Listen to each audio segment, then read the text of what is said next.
কার্যক্রম নিষিদ্ধ ঘোষিত বিভিন্ন সংগঠনের সম্ভাব্য নাশকতা ও বিশৃঙ্খলা ঠেকাতে ঢাকা ও চট্টগ্রাম মহানগর সহ 6 জেলায় সেনাবাহিনী মোতায়েনের নির্দেশ দিয়েছে সরকার। 22 জুন স্বরাষ্ট্র মন্ত্রণালয়ের রাজনৈতিক 2 শাখা থেকে জারি করা এক জরুরি চিঠিতে এই সিদ্ধান্তের কথা জানানো হয়। নির্দেশনা অনুযায়ী 22 থেকে 30 জুন পর্যন্ত অ্যাড টু সিভিল পাওয়ারের আওতায় প্রয়োজনীয় সংখ্যক সেনা সদস্য মাঠের দায়িত্ব পালন করবেন।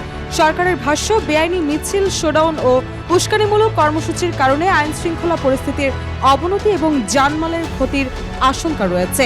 এরই মধ্যে 23 জুন আওয়ামী লীগের প্রতিষ্ঠাবার্ষিকীকে কেন্দ্র করে রাজধানী জুড়ে নজিরবিহীন নিরাপত্তা ব্যবস্থা নিয়েছে ঢাকা মেট্রোপলিটন পুলিশ।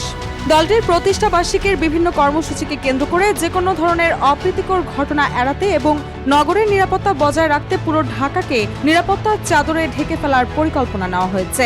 ডিএমপির এক সংবাদ বিজ্ঞপ্তিতে গতকাল এ তথ্য জানানো হয়। ডিএমপির তথ্যমতে ঢাকার 200টির বেশি গুরুত্বপূর্ণ পয়েন্টে থাকবে বিশেষ পিকেট ও চেকপোস্ট। মহানগরের সব প্রবেশপথে জোরদার করা হয়েছে তল্লাশি কার্যক্রম। এছাড়াও মাঠে থাকবে ডিবি, সিটিটিসি, এসবি ও আইএডির সদস্যরা। পাশাপাশি জরুরি পরিস্থিতি মোকাবেলায় প্রস্তুত রাখা হয়েছে 15টি কুইক রেসপন্স টিম।